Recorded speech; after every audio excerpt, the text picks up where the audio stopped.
Well, Mr. Finley's feelings got hurt, and he had to deal with that shit. And we're going to talk about that right now. Mr. Finley, he worked at this factory, all right? This factory sucked ass. He hated his job.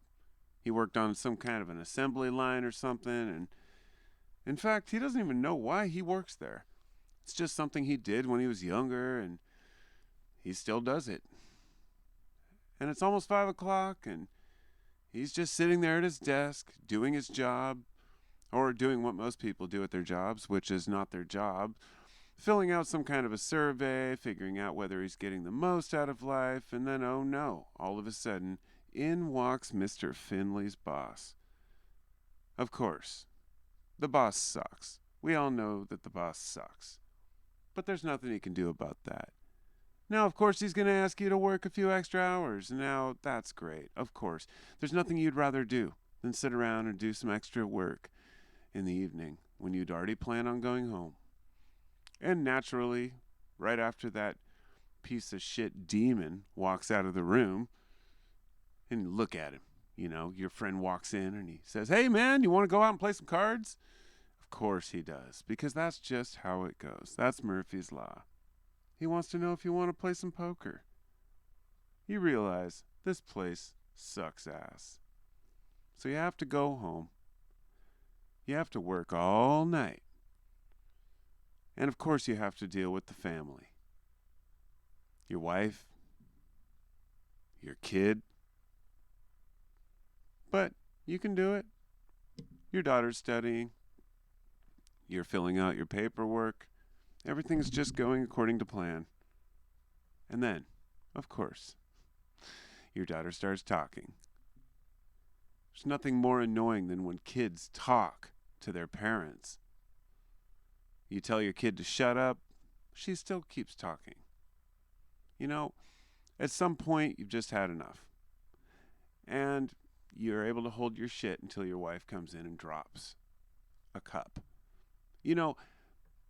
It's one thing to drop a cup. It's quite another to not clean it up within 10 seconds. And we all know back in the 60s, if your wife made a noise, you needed to tell her to shut up. So she'd go back to knitting. She'd ignore you when you told her to fuck off. And you could go back to your work. Mr. Finley did his best to get these numbers done for his boss until his son made a loud noise. And that was the last straw. He's playing with the little gun. Oh my God. You sons of bitches!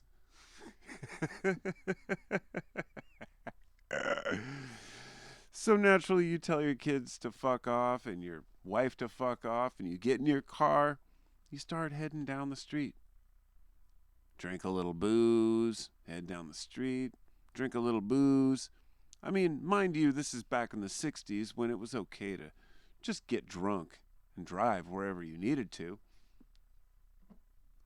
Red light? No, I don't think so. Well, naturally, Mr. Finley had an issue with the police. Mr. Finley has always had issues with the police. But when he got to the courtroom, he figured he could buy his way out like most rich guys do. Judge said, "Fuck that." Mr. Finley goes to jail. And as he's sitting there thinking about the mistakes he's made, he realizes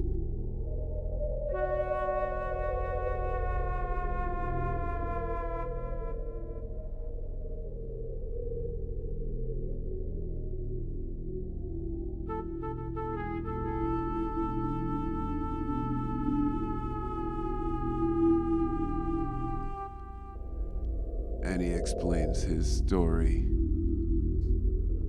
And he tells it in a way that we all know is completely full of shit.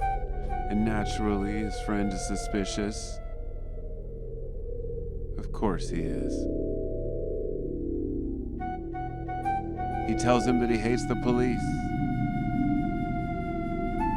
He says that they are wannabe Napoleons and everybody just wants to control him. He wants to be in charge of his own life.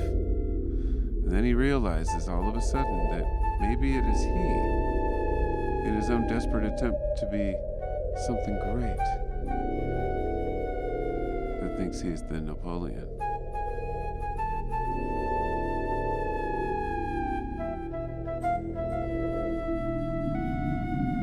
The truth is,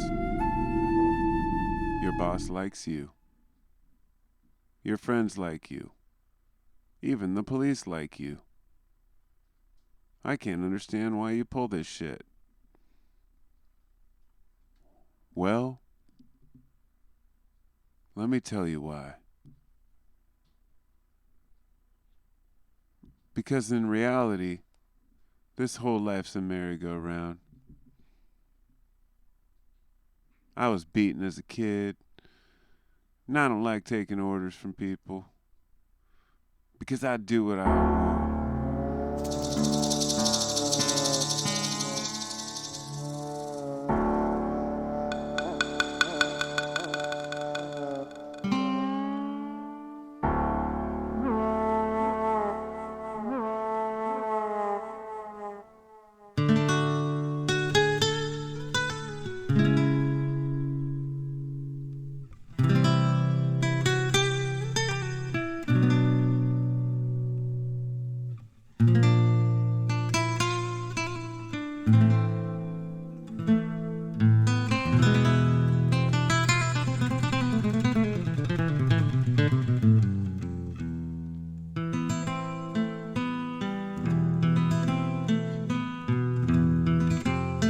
And then things began to change.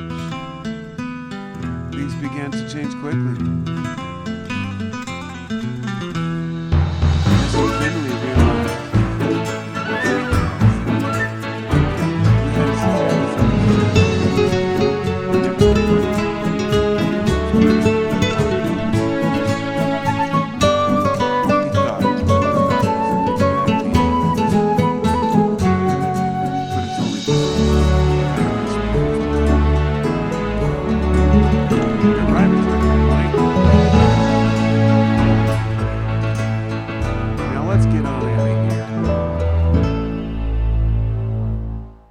I'll take your spot.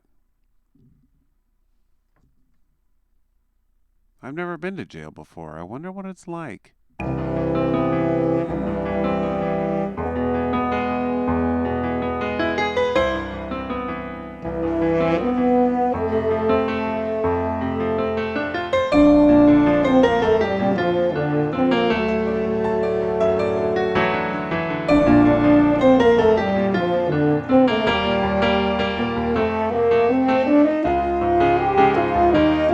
Oh my God, what am I even doing here? This is ridiculous.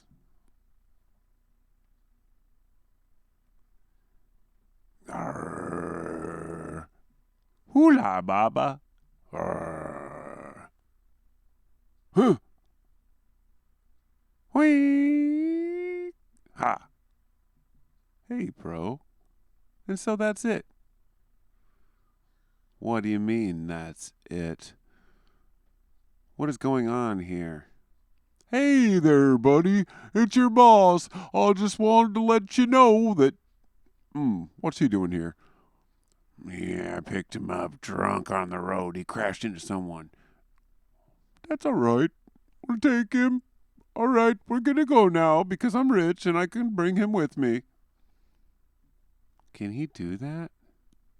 Yes, I can. Because I'm rich. And rich people do what they want. He bailed you out, man. Grab your stuff. I knew it, bro.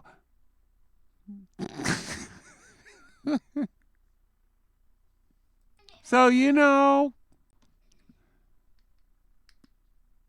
And as they wandered down the halls of freedom, what waited for them on the other side was another police officer, another court system, and another prison sentence. Just what you would expect from a repeat offender that consistently drank and drove.